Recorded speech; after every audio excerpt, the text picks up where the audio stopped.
Ce rapport d'expertise sera mis à la disposition de la population qui se fera une idée, qui apportera aussi des amendements s'il y en a, et on continue à travailler sur cela.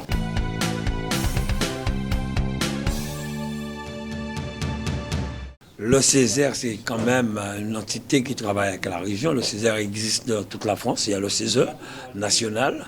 Donc ce sont des personnes de tous bords politiques, syndicats qui siègent, le monde associatif, touristique, agricole.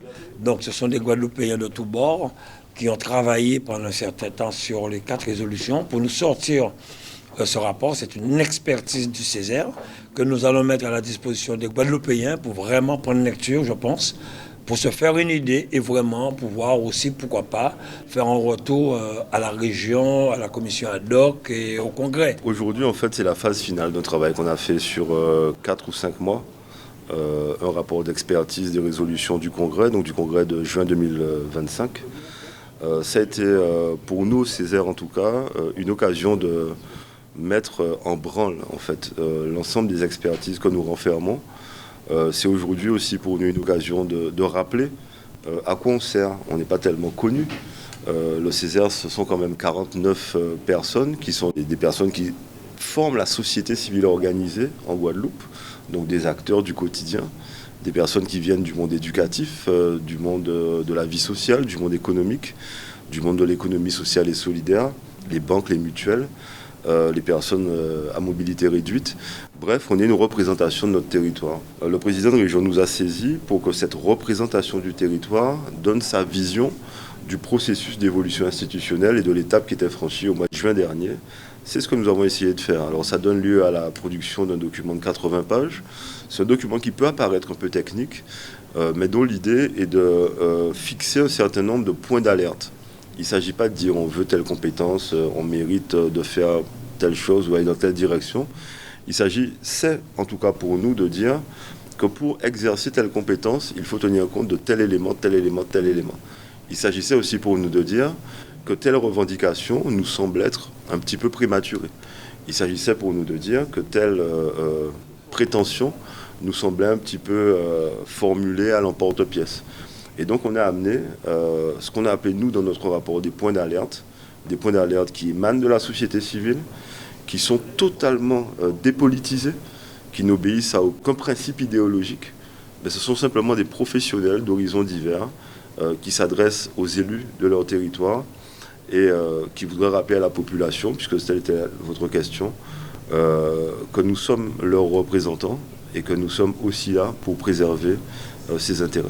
Donc, comme je l'ai toujours dit, je le répète, je suis pour une évolution institutionnelle, mais pas à n'importe quel prix, que les Guadeloupéens soient vraiment très bien informés. Pour une collectivité unique, pourquoi pas. Bon, beaucoup ne veulent pas que le pouvoir soit aux mains d'une seule personne. Je comprends cela aussi.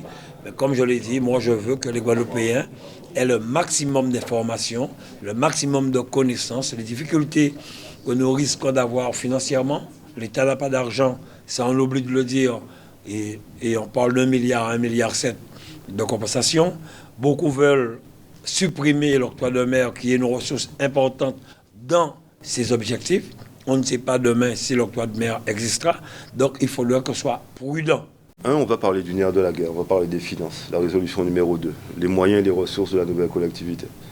La nouvelle collectivité, elle tend à exercer des compétences en son nom propre. Pour les exercer, elle doit les financer. Elle doit être capable de mobiliser les budgets pour exercer ses compétences et doit être capable de sécuriser sa population.